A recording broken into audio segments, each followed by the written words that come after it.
असं सांगितलं जातं की दक्षिणेतील बहुतांश लोक मनाने अधिक विचार करतात. ते आपल्या आवडत्या नेत्यांवर आणि चित्रपट कलाकारांवर जीवापाड प्रेम करतात. दक्षिणेतील काही राज्यात जनतेच्या मनावर अधिराज्य गाजवणाऱ्या अनेक कलाकारांनी राजकारणात उतरूनही लोकांचं प्रचंड प्रेम मिळवलं आहे. तमिळ चित्रपटसृष्टी ते सुपरस्टार, सलग 10 तमिळनाडूचे मुख्यमंत्रीपद भूषवलेले MGR या नावानं ओळखले जाणारे MG रामचंद्रन हे त्यापैकीच एक नाव. अत्यंत संवेदनशील असलेल्या MGR यांना मरणोत्तर भारतरत्नानं सन्मानित करण्यात आलं. मध्यमवर्गीय कुटुंबात जन्मलेल्या आणि नंतर बिकट आर्थिक परिस्थितीशी झुंज दिलेल्या MGR यांनी तमिळनाडूतील लोकांच्या मनावर अधिराज्य गाजवलं, ते चित्रपटांच्या आणि राजकारणाच्या माध्यमातून. त्यांच्या निधनानंतर लोकांनी केलेला आक्रोश हा त्यांच्या प्रचंड लोकप्रियतेची साक्ष देणारा होता. MGR यांना लोकांनी मक्काली थिलगम म्हणजेच लोकांचा राजा अशी उपाधी दिली होती. वयाच्या 19व्या वर्षी MGR यांनी तमिळ चित्रपटसृष्टीत पदार्पण केलं होतं. अभिनेता ते मुख्यमंत्री असा त्यांचा प्रवास रंजक आहे. राजकारणात प्रवेश करण्यापूर्वी MGR हे लोकप्रिय चित्रपट अभिनेते होते. M करुणानिधी यांच्याशी मतभेद निर्माण झाल्यानंतर द्रविड मुनेत्र कळघम या पक्षातून बाहेर पडून त्यांनी ऑल इंडिया अण्णा द्रविड मुनेत्र कळघम म्हणजेच AIADMK या पक्षाची स्थापना केली. 1972 मध्ये स्थापन केल्यानंतर 5 वर्षात म्हणजेच 1977च्या निवडणुकीत त्यांना सत्ता मिळाली आणि ते मुख्यमंत्री बनले.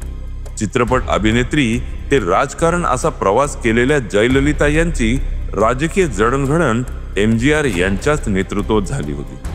MGR यांनी 1977 ते 1987 अशी 10 वर्ष तमिळनाडूचं मुख्यमंत्रीपद भूषवलं.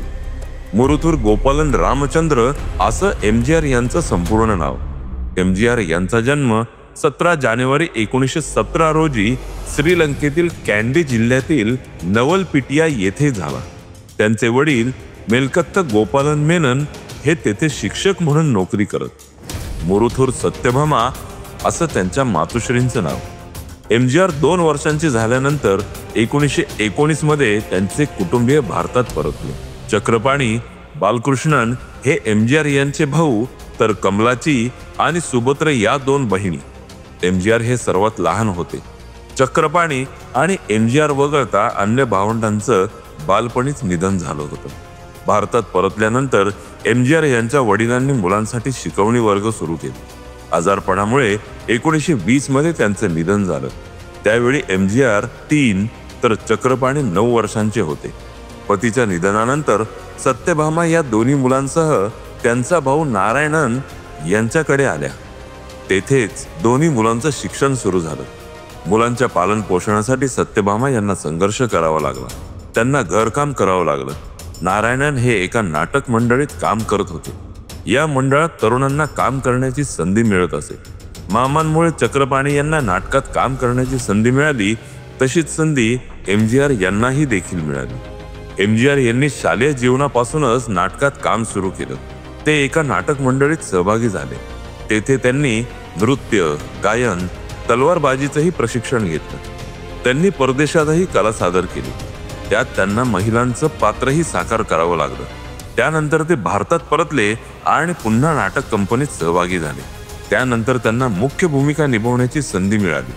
MGR यांचं बालपण संघर्षातच गेलं. त्यातूनच पुढे त्यांचं व्यक्तिमत्व आणि राजकीय कारकिर्दीची जडणघडण झाली. MGR यांनी 3 विवाह केले. पहिलं लग्न चितारीकुलम बर्गवी उर्फ थंगमली यांच्याशी झालं. आजारपणामुळे त्यांचं निधन झालं. नंतर त्यांनी सत्यानंदवती यांच्याशी विवाह केला. त्यांचंही निधन झालं. VN जानकी यांच्याशी MGR यांचं 3रं लग्न झालं. जानकी या तमिळ चित्रपट सृष्टीतील अभिनेत्री होत्या. MGR यांच्या निधनानंतर काही दिवस जानकी यांनी मुख्यमंत्रीपद भूषवलं. MGR यांना एकही अपत्य झालं नाही. तमिळनाडूच्या माजी मुख्यमंत्री जयललिता आणि MGR यांच्या नात्याचीही सातत्यानं चर्चा झाली. राजकारणात येण्यापूर्वी जयललिता अभिनेत्री होत्या. MGR आणि जयललिता यांच्या जोडीनं अनेक हिट चित्रपट दिले.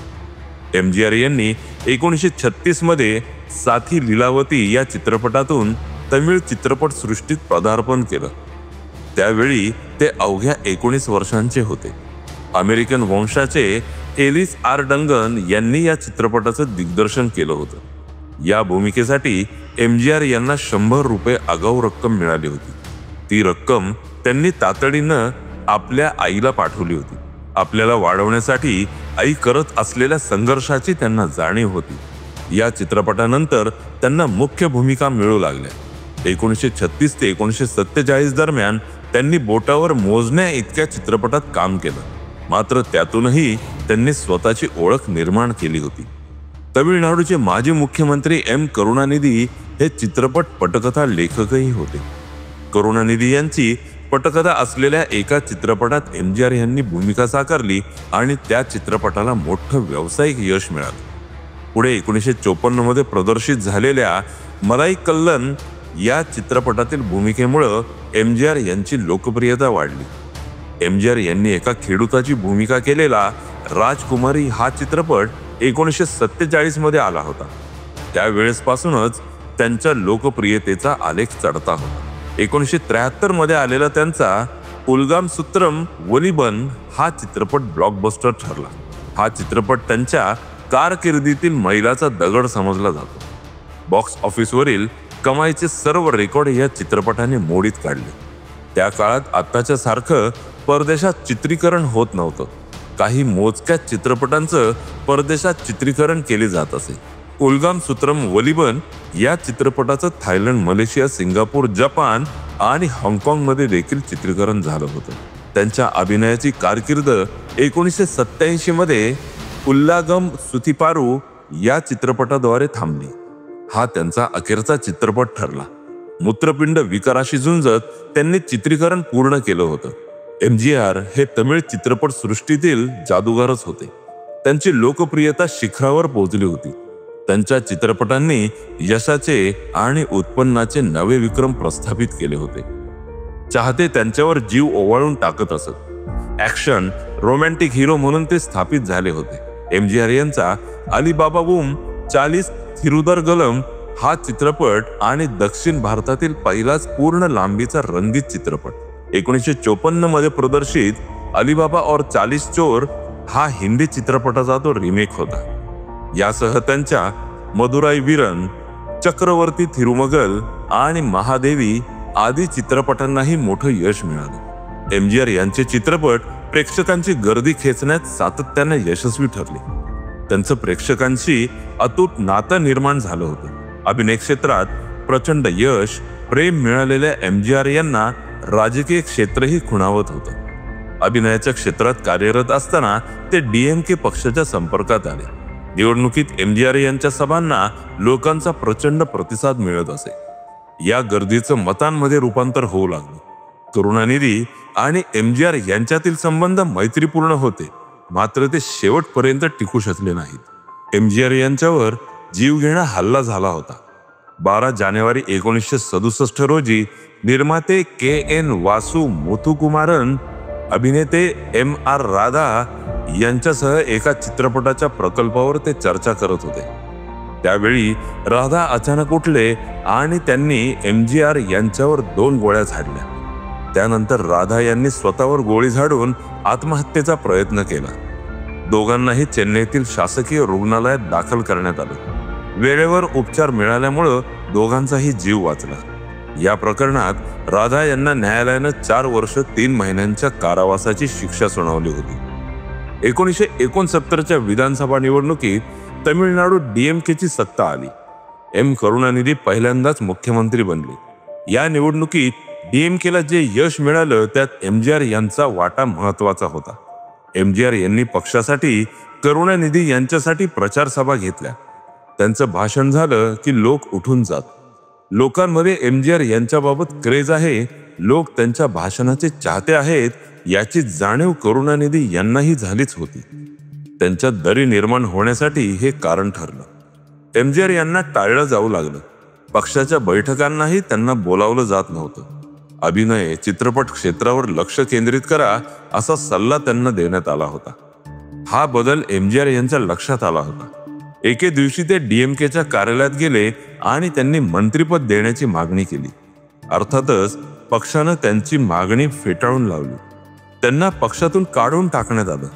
यामुळे एमजीआर यांच्या राजकीय आकांक्षा दबल्या नाहीत, त्या उफाळून आल्या आणि त्यांनी 1972 मध्ये ऑल इंडिया अण्णा द्रविड मुनेत्र कळघम अर्थात AIADMK या पक्षाची स्थापना केली. पूर्वी एमजीआर हे काँग्रेसचे सदस्य होते. CN अण्णादुराई यांनी डीएमकेची स्थापना केली होती. अण्णादुराई यांचे आकर्षण असल्याने एमजीआर हे डीएमकेत गेले. तमिळनाडूत वेगाने पसरत असलेल्या द्रविड आंदोलनाला एमजीआर यांच्यामुळे आणखी गती मिळाली. ते 1962 मध्ये विधान परिषदेचे सदस्य बनले. त्यानंतर 1969च्या निवडणुकीत ते विधानसभेत पोहोचले. अण्णादुराई यांच्या मृत्यूनंतर ते पक्षाचे कोषाध्यक्ष आणि करुणानिधी हे मुख्यमंत्री बनले. करुणानिधी यांना मुख्यमंत्रीपद मिळावं यासाठी एमजीआर यांनी पुढाकार घेतला होता. 1977च्या विधानसभा निवडणुकीत AIADMK मार्क्सवादी कम्युनिस्ट पक्ष आघाडीनं 144 जागा जिंकत स्पष्ट बहुमत मिळवलं. पक्षाची स्थापना झाल्यानंतरच्या पहिल्याच निवडणुकीत एमजीआर यांच्या करिश्म्यानं काम केलं होतं. करुणानिधी यांना मुख्यमंत्री पदावरून पायउतार व्हावं लागलं. तमिळनाडूसाठी ही निवडणूक ऐतिहासिक ठरली. एमजीआर यांच्या AIADMKला 130 जागा मिळाल्या. डीएमकेला 136 जागांचा फटका बसला आणि त्यांचे केवळ 48 उमेदवार विजयी झाले. या निकालानं एमजीआर यांच्या मुख्यमंत्री पदाचा मार्ग मोकळा केला होता. 30 जून 1977 भारतातील कोणत्याही राज्याच्या मुख्यमंत्रीपदी एक अभिनेता आरूढ होण्याची ही पहिलीच वेळ होती. पुढे 1987 पर्यंत एमजीआर मुख्यमंत्री पदावर राहिले. ते हयात असेपर्यंत डीएमकेची सत्तेत वापसी होऊ शकली नव्हती. मुख्यमंत्री पदाच्या काळात एमजीआर यांनी शिक्षण, सामाजिक न्यायावर लक्ष केंद्रित केलं होतं.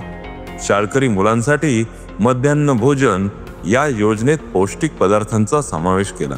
त्या काळात 1,20,000 मुलांना याचा फायदा झाला होता. त्यांनी महिलांसाठी खास बस सेवा सुरू केली. जुनी मंदिरं आणि ऐतिहासिक स्मारकांचं संवर्धन करण्यात आलं. त्यामुळे पर्यटकांची संख्या वाढली आणि राज्याच्या उत्पन्नातही वाढ झाली. चित्रपट क्षेत्रात काम करणाऱ्या तंत्रज्ञांच्या मुलांसाठी त्यांनी शाळा सुरू केली. 1984च्या निवडणुकीत ते प्रचार करू शकले नव्हते, तरीही त्यांच्या पक्षाला बहुमत मिळालं होतं. गंभीर आजारावर ते अमेरिकेत उपचार घेत होते. इकडे जयललिता यांनी मोर्चा सांभाळला होता. त्यांच्या अनुपस्थितीतही पक्षाला मिळालेलं यश हे त्यांच्या प्रचंड लोकप्रियतेची साक्ष देणारं होतं. बरे होऊन ते परत आले, मात्र पुन्हा त्यांना आजारानं घेरलं.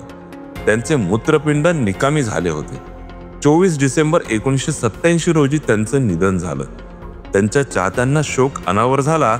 त्यांच्या मृत्यूचा धक्का असह्य झाल्यानं अनेक चाहत्यांनी आत्महत्या देखील केली होती.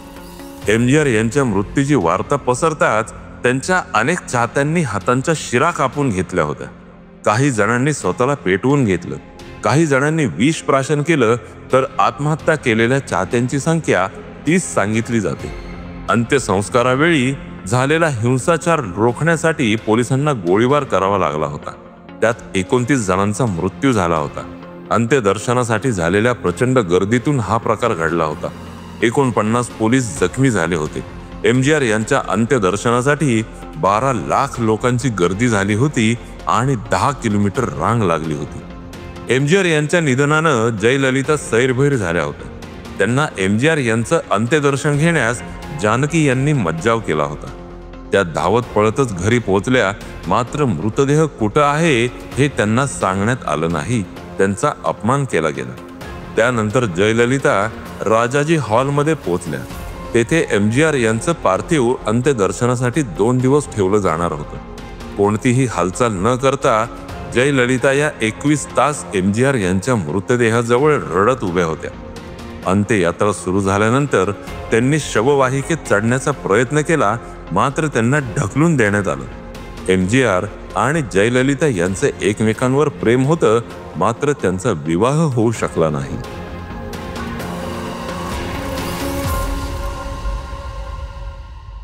हा एपिसोड ऐकल्याबद्दल धन्यवाद. या एपिसोडची स्क्रिप्ट सरकारनामा टीमने तयार केली आहे आणि मी आहे तुमचा निवेदक परेश शिंदे.